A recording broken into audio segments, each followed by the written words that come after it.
Hi everyone. On February 14th, the Holy Orthodox Church celebrates the memory of Saint Hilarion the New of Georgia.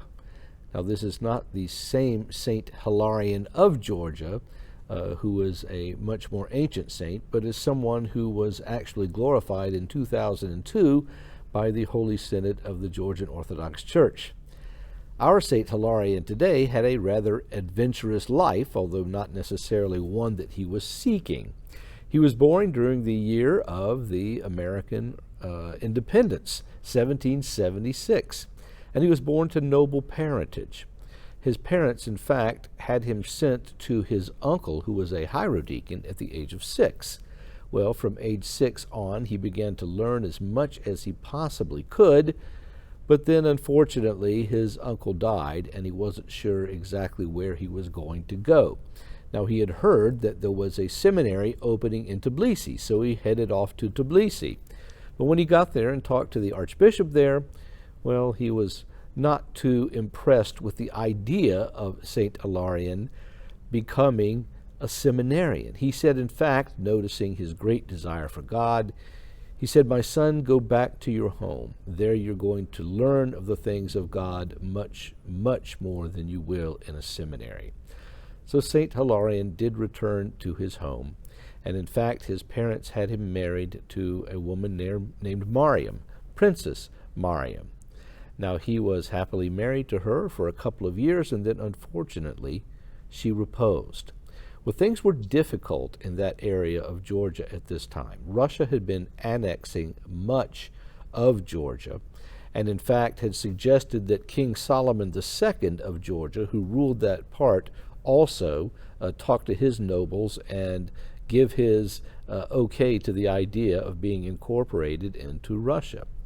Well, the nobles said no, and so King Solomon said, well, he told the Tsar, no, that's not going to happen right now. But it was with the agreement that upon his repose that portion of Georgia would be annexed to Russia. Well, when that finally happened, or at least when the time came close, it turned out a little bit differently. Russia tried to annex that portion of Georgia anyway. There was a lot of disturbance in that area at the time. And so King Solomon fled all the way down into Turkey in order to save his life. And at that time, St. Hilarion, who by this time had been ordained a presbyter, left with him because of his great love for him and stayed with him in Turkey until King Solomon reposed. Well, when King Solomon did finally repose, St. Hilarion went up into Moscow to be with his widow, who had been taken into semi-captivity, let's call it, and serve as her chaplain and as the chaplain for the in-exile Georgian court. Well, he stayed in Moscow for a while, but he was not very excited about court life. And so finally he determined that he was going to leave. And so he put on the garments of a beggar and took off and headed towards Mount Athos, where he was received at the Hilarion monastery and finally tonsured as a monk, none of them knowing what his previous rank was in terms of nobility or indeed of the priesthood. And so St. Hilarion tried to keep his identity secret, but then one day when he was kneeling in front of the famous Hilarion Mother of God icon, one of the people that knew him from the court that had also come to the monastery recognized him, and they bowed down before him and said, Your Honor, Your Majesty, all of these sorts of things. And so the word got out quickly that this was somebody who was quite well known and quite well important in Georgia. Well, this was too much for St. Hilarion to bear, and so he left the monastery and went out into the woods to live there in as quiet asceticism as he could.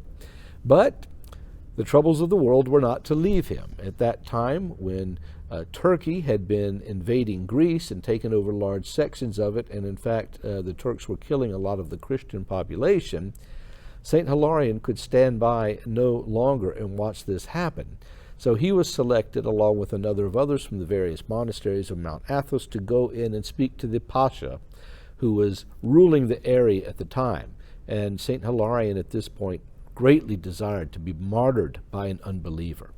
And so he took a number of days, 3 days in fact, and he was defending the Christian faith in front of this Pasha and belittling the fact that he was an unbeliever, because as it turned out, this Muslim was actually a Georgian who had been kidnapped by the Turks at a young age and converted to Islam. But the Pasha was having none of it. He was really quite angry with St. Hilarion and finally did sentence him to death. But then he was persuaded not to by some of his cohorts, who said, "But wait, he is noble, it is known. Let's just let him go."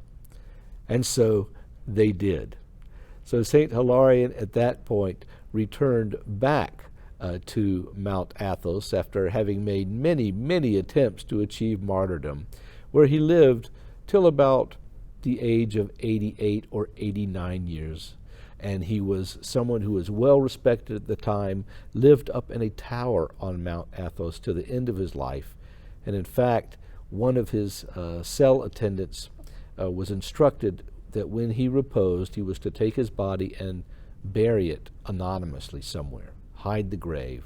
Don't let it known. But the cell attendant, fortunately for all of us, was disobedient in this case, and in fact revealed the location of St. Hilarion's grave.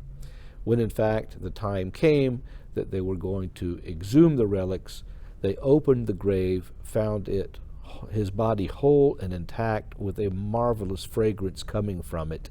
And in fact, several of the bystanders there saw a bright light that was coming from within the towered cell that St. Hilarion lived in. So this is a man who sought silence but was not granted it, who was born into great royal dignity but yet desired obscurity and still was not granted it until the end of his life.